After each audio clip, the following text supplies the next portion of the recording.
Hello, and welcome back to another episode of Avoid Crisis Podcast. This is Ray Ariano with my host, Alan Plyler. And we've got a continuing in our series on end of life issues. And this episode is end of life financial planning. Um, Alan, why don't you say hello, and then we're going to introduce our guest and we're going to jump into some really interesting stuff. Say hi, Alan.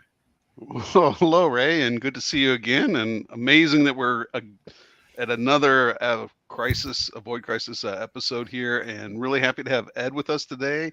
And nice to meet you, Ed. I've been looking forward to this because one of the things that I've heard over and over is stories where people have said, "Wow, we never knew it was going to cost us this much to be in this situation at the end of life for either themselves or their family or other family members." And really thought it'd be helpful today to have some discussion about how to prepare, and really thought it'd be good in this particular series where we've already talked about some of the issues that can happen to individuals and talked about some of those unfortunate circumstances that occur, and then really being able to say, well, thinking about that in the whole spirit of avoiding crisis, where you think and then you decide, make decisions, and act. What should we be thinking about now when it comes to end of life financial planning? So, Right.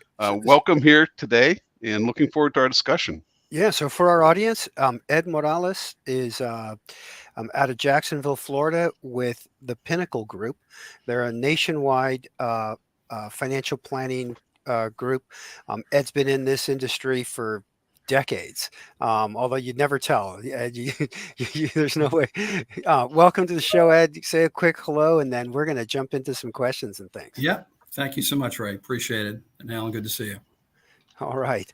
So we had talked earlier with in-home care specialists. We talked with a palliative care doctor, and each of them, interestingly, had said, and you really got to be aware of some of the costs and what it's going to cost to do these things.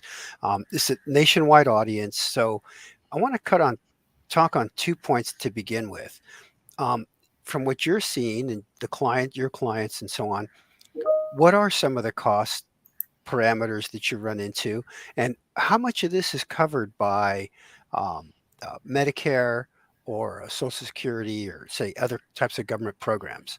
Um, Yeah, it's a great question, and I think that there's so many misconception around what Medicare or health care will actually address relative to healthcare expenditures, and also what Medicare and what Social Security will pay from an income perspective. And I think there's just falsehoods and actually awaiting to that day to come along where it's saying everything is taken care of. And I think, unfortunately, in the financial planning processes, there's so much focus really paid on looking at the accumulation phase, accumulating wealth, and there's so little attention that's actually considered around how do you distribute, how do you actually distribute the wealth. And I think that's where there's significant disconnect. I think one of the big drains that we see towards any form of financial planning is a lack of planning specifically around long-term care illness or long-term care needs. So as you were mentioning, palliative care, specifically along the same lines with long-term care, I think it is a really deep concern because you see deep attrition,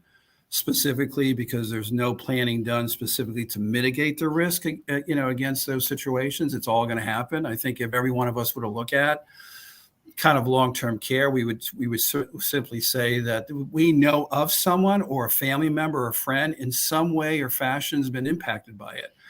And I think the realization and the impact, the severity of the financial burden of that is astronomical. So I think it's a missing component of that, where we're sitting there, let's accumulate as much as we can, but then there's less being talked about how do you distribute that? How do you actually do it in a very orderly fashion? So I think that's probably some of the biggest concerns there.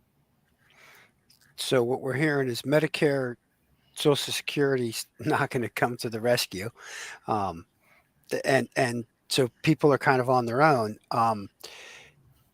Health insurance generally won't cover a lot of these types of costs, or only certain ones, I suppose. Um, your doctor bills and so on. But if you have in-home care needs, it kind of falls through the cracks of conventional insurance. And Yeah, yeah, as you know, Ed, and I don't know, Alan, our audience. One time I had my life in health license. I was my Series 66 life. I dabbled in this area for a while, and long-term care insurance is the product, is the type of policy that Yeah. covers these needs, right, Ed? Yeah. Plus, I even think today, I think there has been so much, the insurance industry has responded. I think long-term care insurance per se has become, a lot of insurance carriers have pulled out of the market, just because of the lack of planning per se, or predictability of the number of claims that are happening. So what you've seen is a response specifically for the industry of looking at long-term care, but embedding it in other forms of insurance planning. So where they specifically look at products like annuities or life insurance, where they actually embed it into those products, and that becomes more cost effective and more cost efficient.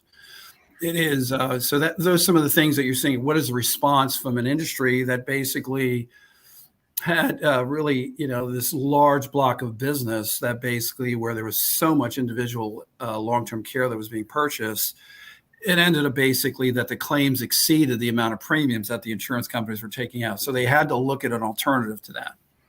Right. And I think that's a function of people are living longer, people are living longer with needs, with illness, and the cost of care is going up.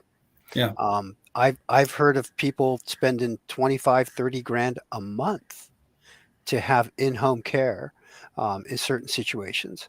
Yeah, there is right now, one of the things that has happened, and it's something that all the listeners should be aware of, is that right now there's a movement. It started with the state of Washington that basically they're actually imposing or suggesting, or they're mandating that long-term care be put in place. Specifically in how it's being paid, they're actually doing a payroll tax. In the state of Washington, it was 0.58% on payroll. So essentially it's a mandate that if you don't, and it only has a coverage limit of like $36,000, where the average national cost is about 115. So it's something to be aware of, because right now there's about 30% of the states in the country are looking at what happened in the state of Washington. It looks to be slowly migrating in some fashion to California, Pennsylvania, New York. Those are the kind of the states of that. And I think from a planning perspective, a lot of financial advisors and a lot of your listeners certainly should be aware of, what is the response to that? How do you plan for that? And of course, some of the things that the states are allowing is specifically for individuals to opt out, where they can secure their own coverage and not necessarily have to deal specifically with that payroll tax. So again, what you see here is just from a planning perspective, you're also seeing from a national perspective, the concern around long-term care planning or the lack thereof. You'll see various institutions, municipalities, government, if you will, kind of stepping in and saying, what do we need to do this? So that should alert everyone that there's an opportunity in your planning process to look at how long-term care can actually mitigate some of the risk associated with the high cost of expenses for care. Ed, take, for example, somebody that's in their 20s, somebody in their 30s, someone in their 40s, someone in their 50s. What kind of steps should they be taking at each one of those stages of life if they haven't taken any action at this point? What should they be doing from a financial planning perspective to anticipate this cost? So, it's a great question, Alan, because typically when you think about the planning phase, especially those younger years that you have, that, you got your whole life ahead of you.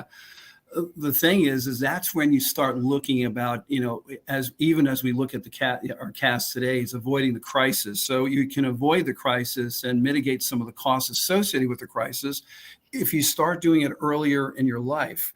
So it is kind of the wait and see, and I've got time, and that's clearly done. But every year, 5 years, decade, 2 decades that go by, the cost of actually how do you mitigate these risks? How do you use hedging? How do you leverage strategies become more and more costly? You can still do it.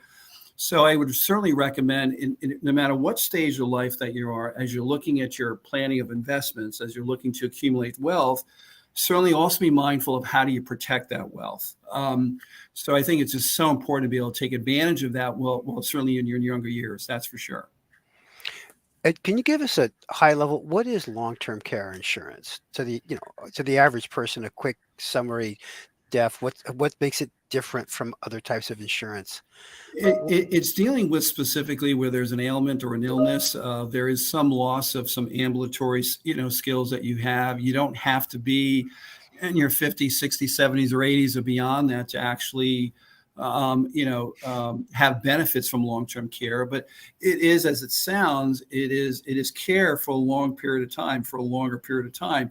The important thing, and this is kind of a stereotype that exists with long-term care, that you've got to be hospitalized or you got to be in a home to do that. Those years have moved on a long, long time ago. This is about where you need care to the extent where you can actually be in your home, someone actually caring for you. It could simply be that there is not a chronic illness or chronic condition. It could be something where you're basically you're laid up for a long period of time because of whatever reason it may be. So long-term care is providing benefits. You pay a premium for it, but you are able to get a benefit for that actually will in turn pay a benefit for the care that's necessary. And the care can be where somebody is coming in who is a certified care professional to take care of you. Could be somebody that is a caretaker or caregiver for you as well. So there's a lot of different options that are available that now insurance companies give options and to work with. But it's simply, Ray, to your question, it is providing, there's a premium, you get coverage, you get a benefit to take care of needs that you may have. So, yeah. And my memory from way back when I had my licenses, there are 6 activities of daily living, what they call ADLs. mm-hmm. And I think you need to have 2 to trigger the coverage, right? Mhm. Most of them that way. So it's all different, but by and large, it's usually around 2. Yes. Okay. And the 6 of them, just for our listeners, do you know them off the top of your head? If not, I got them written down because I don't have them off the top of my head. Okay. So it's for our listeners. It's bathing, Yeah. dressing, eating, transferring. So that's moving from one location to another, toileting, and continence. Yeah.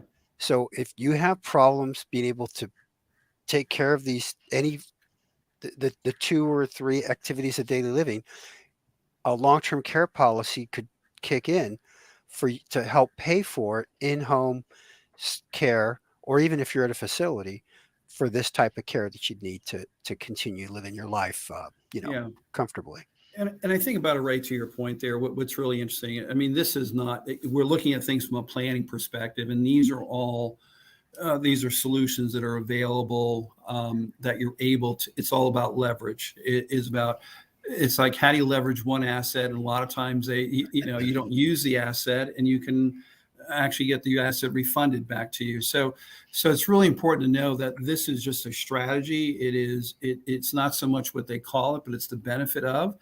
So what I really recommend, because of the fact that it is long-term care planning that goes into this, is simply to look at, I've accumulated resources and wealth, and what are the risks? What are the things that are going to be impacting the most in the future? So when you look at end of life financial planning, you want to make sure what you've planned for is still viable and is still available for the next generation and for the needs that you have to protect the things that you've accumulated. That's right. People don't save and accumulate wealth so they can spend it on healthcare for the last year and a half of their life. Yet so many people do end up doing that. And when you're at that, toward those later years and in poor health, it's almost impossible to get this coverage at that time. Right. That gets to Alan, to your question. That's a very big concern. I mean, obviously, when you need it the most, you can't get it. So that's where, Ray, to your point, getting it, as Alan referenced earlier, getting it more planning and looking at those options where you're younger, it certainly provides you a lot more different options to consider. Yeah, 30s would be great. 40s, they better get moving. By 50s, you're kind of a little bit getting late to the game, it sounds like. 50s is still good, but once you start saying, hey, listen, I need and one of the biggest concerns that we see is not so much for those that have accumulated wealth, but it's actually their parents. It is, how do we care for our parents? And what you'll see, and we've seen this many, many times, that assets have been depleted, specifically because they're caring, because they're doing the loving and kind thing to do.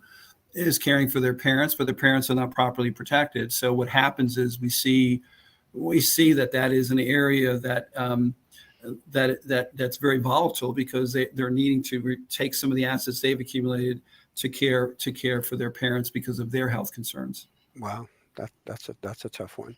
Yeah. You know, one of the things too, when we're just talking about the cost, the mean per capita medical spending in the last 12 months of life in the U.S. is really high. It's around $80,000. So if you just think about it, this is $80,000 of cost that if you haven't done any kind of planning for, and that's just today's cost. This isn't, where we're going to be in 10 years. And if you just think about the way medical costs have risen, and so let's just say it's going to be 100,000. How many people are prepared to have an additional 100,000 ready for that moment? Probably very few. Very few. And even if they are, Alan, to your point, I think that in that context, it's striking a check for six figures, not 1 year, but every year for 5 years, if you will. And it's going to be a greater amount than that. It's you're just not prepared for that. So it's just it's so important to be able to look at that and to make sure you're putting those things in place, and exploring it. These are, again, as I started off with, we spend a lot of time on building and building and building, and we spend very little time looking on protecting and protecting. So, and a lot of times this is not necessarily about, well, I've got to pay more. When individuals, when proper financial planning is done, we're always looking at essentially how do we reposition or repurpose some of those assets, so that as we're concerned about market volatility, we're also concerned about the inherent risk outside of the market, which is healthcare risks. The most tragic thing to do is to accumulate a lot of wealth, but you're not healthy. So, and health is everything. So the big issue there is looking at, how do I mitigate that risk and just have the proper planning to do so. So it's, I like how you put that, Ed. Accumulate, protect, distribute when it comes to your wealth. And that distribution happens partly while you're alive, and it happens, then the big distribution happens when you pass. We talked a little bit about long-term care. Let's touch real briefly, just because I think it's an important topic. It could have its whole own episode just on life insurance. Yeah. The difference between term versus perm, and how that plays in end of life issues. Obviously, if you've been diagnosed with cancer, stage 4, you can't get insured, right? So same concept. Right. You need to get it earlier on in life. Tell us about term versus perm and what people should think about with life insurance. Term is a great solution for a short duration. So where there is a specific need or debt within a limited period of time, term is always an excellent tool for that. But in practicality, insurance companies, 1% of all the death benefit claims that are paid out by insurance companies are in term. So the reality is most term policies expire before the benefits are paid. So that's a common denominator with that. But nonetheless, term does have an extraordinary, very practical place, specifically when you look at those ebbs and flows of your life, that you have the necessary coverage to cover specific debt, whether it's for a business or whether it's for personal. So that's one. The other forms of insurance, they're more in the line of what I would kind of categorize as permanent insurance, where that's where you're seeing most of the 99% of the benefits that are paid, globally, certainly here in the United States, is coming from permanent insurance. And there's different variations, but typically in some form of permanent insurance, it has a death benefit. It has some mechanism where it's building up a value inside the contract.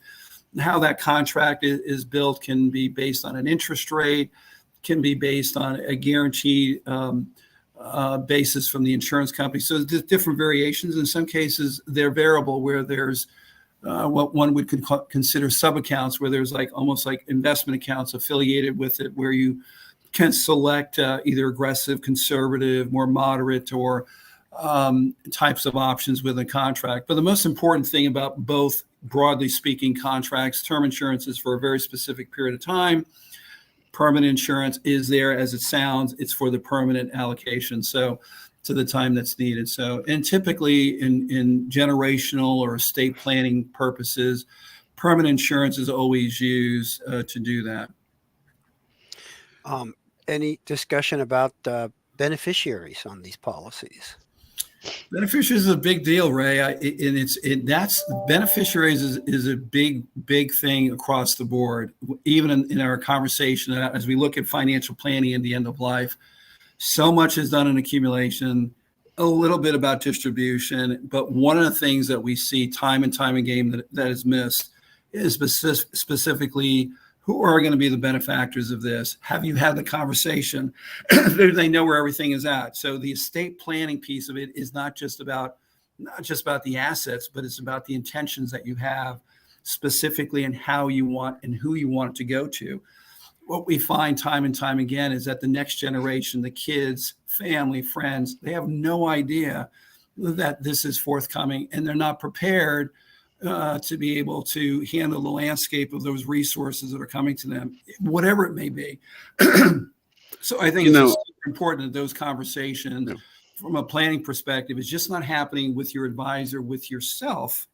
It's also recognizing that you've got to bring other family into that, specifically if they're going to be the beneficiaries of that. We typically see that beneficiaries are limited just to primary beneficiaries. There's no contingent beneficiaries. So it's just really important that you kind of live out what the beneficiary, points would be. One thing that's I think kind of helpful sometimes is just to give an example of something that you've experienced. I know, Ray, we talked before about issues from beneficiaries. Ed, maybe you can talk about some situations where end-of-life care ended up being an exorbitant cost that no one had prepared for. Maybe just give a couple of examples of something that's happened that kind of illustrates just things that you should be thinking about or what potentially can happen. Sometimes a real-life example really brings it home. Real life example. I mean, some of the more prominent families in the United States. I mean, that we know of where they didn't do proper planning, and some of them are baseball owners, and what you found is that basically they didn't do any estate planning, and what they find is that at the time of death, 50 to 60 to even 70% of their entire wealth was actually was paid out in 9 months because of federal state taxes. One of the things, so this estate planning, this end of life planning, is just not for. It's for all of us. It is not. You can have and been blessed with a certain amount of things that you've been able to accumulate. It's important. It is what your intentions are with that, but also knowing that even if you have, if you're high net worth and you have extraordinary wealth, it is one of the things that's happening right now. And I know that, my friends on the call here that are CPAs, in 2026, there's a sunset that's coming about. You guys can talk about more than I can, but right now, the estate planning, the side of estates where they are right now, in some fashion, it's gonna come down. So the implications of that is meaning where, maybe you had this exemption at a larger amount. Well, maybe it's only going to be, I don't know, maybe it's only going to be 5 million. So what's going to happen here is the guys and gals, the families that were saying, I'm okay because the exemption is taking me on forever, that's going to be changing. And if families and individuals are not looking and starting to have those discussions today, you've got to have those plans in place well before the sunset in 2026. It's got to be looked at now. So I think it's just really important to look at, why does insurance work? Because it's a leverage asset. It's an asset that is something that can be used, that you buy, that you can repurpose wealth that you have and use it and still maintain control of that, but do it for as many times it says as pennies on the dollar. Yeah, that's a great point about the sunset of the current. We have extraordinarily high, unprecedented high limits on the estate tax, and that all resets 2026. So there's a lot of planning that should be done. over the next few years in preparation for that. I want to make a really quick point, Ed. You kind of reminded me there on the beneficiary on the life insurance side. Yes. Listeners, do not make your trust the beneficiary of your life insurance policy. Repeat, do not make your trust the beneficiary of life insurance policy. Agreed. Right? I mean, Agreed. we've seen this happen. I got a call a couple months ago about this very issue, and it's just, yeah, it's a mess. Yeah. Have your advisors tell you later why. Yeah, the issue is what we also see is the estate, where they make the estate the benefactor. And of course, when you make the estate the benefactor of the thing about life insurance, Ray, what you're getting at is that life insurance supersedes probate. In other words, it's not going to go to probate. It goes directly to the beneficiary. When you put your estate on there as beneficiary, your estate goes to probate. And then basically, then you're dealing with how distribution is going to be. And then what happens is that you'll have a lot of individuals that may be affiliated with the family, could be a relative. And now we get into all of the dance about who's better entitled, who should have got it. And it's sad enough that death occurs. And you know, it's certainly it is the way of life, but it becomes even more specifically sadful when you see the bickering and the disjointed behaviors of families. And it happens all the time, where there's just misunderstandings and everyone is laying claim to, he loved me better and she loved me better than you. And it just becomes, and it's so unnecessary. So I think the advice there is, at all costs, please don't ever put your estate. You know, you bring up an interesting point, and I just think in general that maybe we should talk about this. I think that in a lot of the effort to avoid crisis, you need to get the right advice. And I know, Ray, as a CPA, you've given tremendous advice to people and helped them to do planning. Ed, I'm sure in all the work that you've done in financial planning, and it has really helped a lot of people as well. And I think it's just a point that, you know, you need the advice of an attorney at times, you need the advice of a CPA, and you need the advice of a financial planner to help prepare and avoid crisis. Maybe, Ed, you can give a little bit of detail on how to contact you if any of the listeners are interested in learning more of your services. I liked a couple on what you just said there. I think it's so essential that when you're in a planning phase, I mean, none of us are mutually exclusive. I think that to do proper planning, you need to have a good CPA, you need to have a good attorney, and you need to have a good financial advisor. To the extent that any of us would say, well, I do it all, I don't think it's prudent and wise, but I think it's certainly important to be able to look at a multidisciplinary approach with the right professionals to do that. Plus, in getting individuals that are listening, that are just not knocking on the door and coming up with an immediate solution after a 5-minute conversation. It really should be where you're listening and you're feeling comfortable. There's a lot of us out there, and there's a lot of good ones out there. There's also a lot out there that are very transactionally based, and we would encourage you to steer away from them. Talk to people that you're comfortable with. Talk with people that have the professional designations, and those that are, even after all that you know that they care about what you care about. So to get a hold of me, again, my name is Ed Morales. My email address is probably best, and it's Edgar, EDGAR .Morales, MORALES.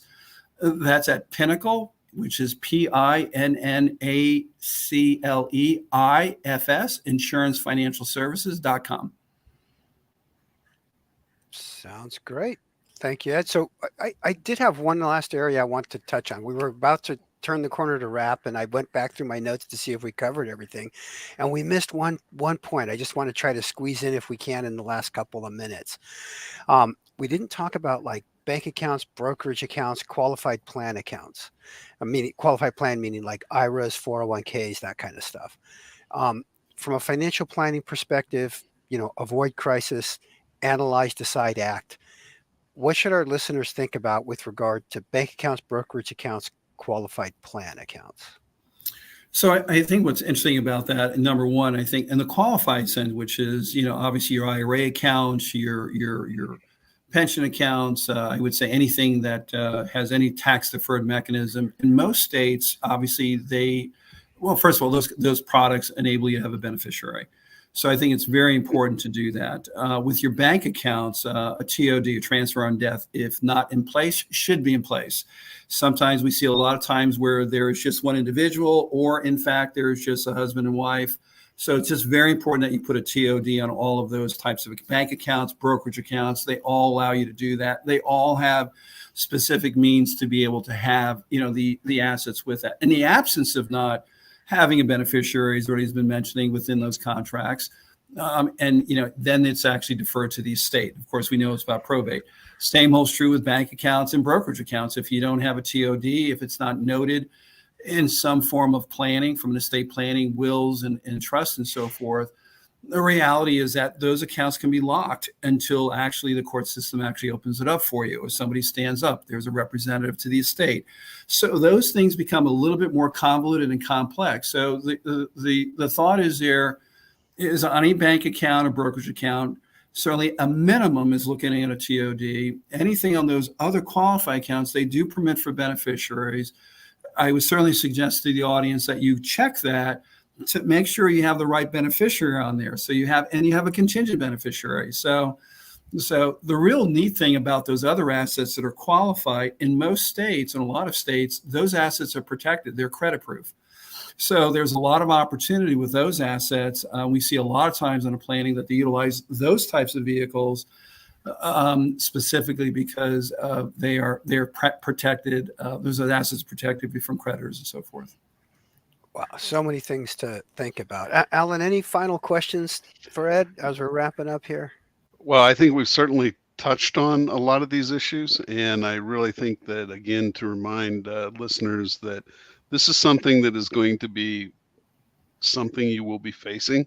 So it's really good to be thinking about it now and thinking about how you can really plan ahead and avoid a crisis, because this end of life cost is one that's very difficult to avoid, and it's one that you should be planning for. And I think with the assistance of a financial planner like Ed, I think it's really going to be something that will help to avoid crisis. And I hope our listeners really are going to take that to heed. And it's been really enjoyable to have you here, Ed. We enjoy having guests that know so much more than we do and can help our listeners, and really appreciate all the comments today.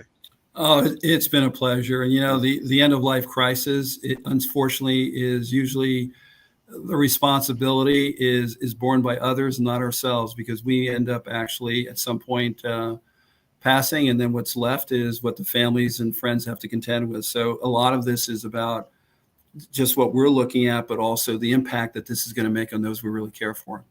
So, but it's been a joy, pleasure, guys. Thank you for inviting me in. Enjoyed the questions, and certainly if any listeners have any questions for me and so forth, I'll be available to assist as best I can. Sounds great. That's edgar.morales@pinnacleifs.com. Thanks again, Ed. Thanks, Alan. Our next episode, to our listeners, we're going to be talking with the trust and estate attorney about things that you want to have, legal documents and legal issues when we talk about end of life considerations. Until then, thanks again, and we'll talk to you in a couple weeks. Bye-bye.